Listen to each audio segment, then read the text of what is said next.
My name's Rex Myers. I'm an Eagle Scout from here in Waynesboro, Georgia.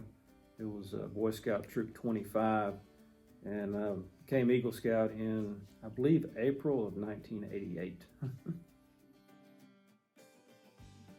I'm currently the judge for the Probate Court of Burke County.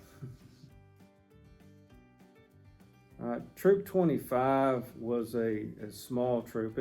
Waynesboro is a small town, East Georgia, and I think when I joined, this was back in '82, I believe there was probably about 20 or 25 kids in the troop.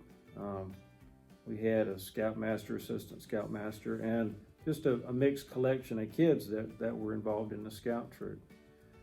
And I'd say it was very active. Like nowadays, kids have so much to do, all these planned activities and sports and civic functions. But when you go back in time to the early '80s, if you didn't play high school football, there was nothing for you to do in a small town. And so things like the Boy Scouts was something that kids gravitated to, because it gave you something to do. It was fun, and you had a good purpose for it.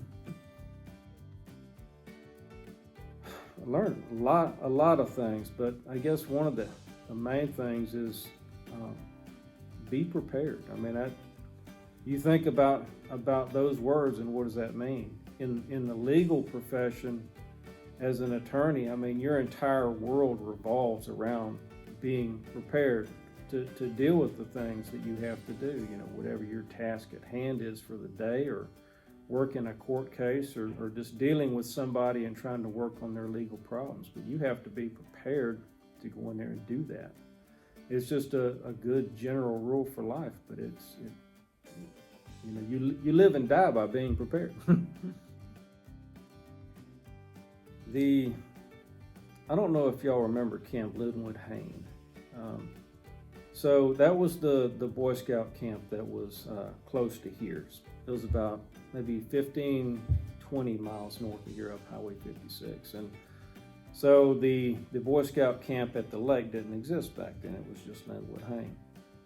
But that was the big event for the year for everybody. I mean, everybody looked forward to going up there, spending a week, and it was a great place to go. It was a great place to be. We had a great time up there, and it's just 1,000 stories you could tell about what you did there. But I just remember we always wanted to go. You just couldn't wait to get back up there. I think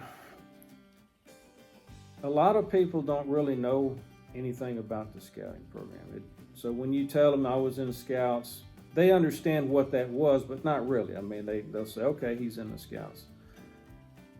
People that were in the Scouts or that were Eagle Scouts, they tend to recognize that immediately. As soon as they hear you're an Eagle Scout, they're going to shift over and look at you like, okay. They're going to pay attention to you. It really means something to a lot of people that understand what scouting was and what it meant. That having that Eagle Scout really means something to them, and you do benefit from that. I would say, well, thank you. The Scoutmaster has to put in it's a huge time investment.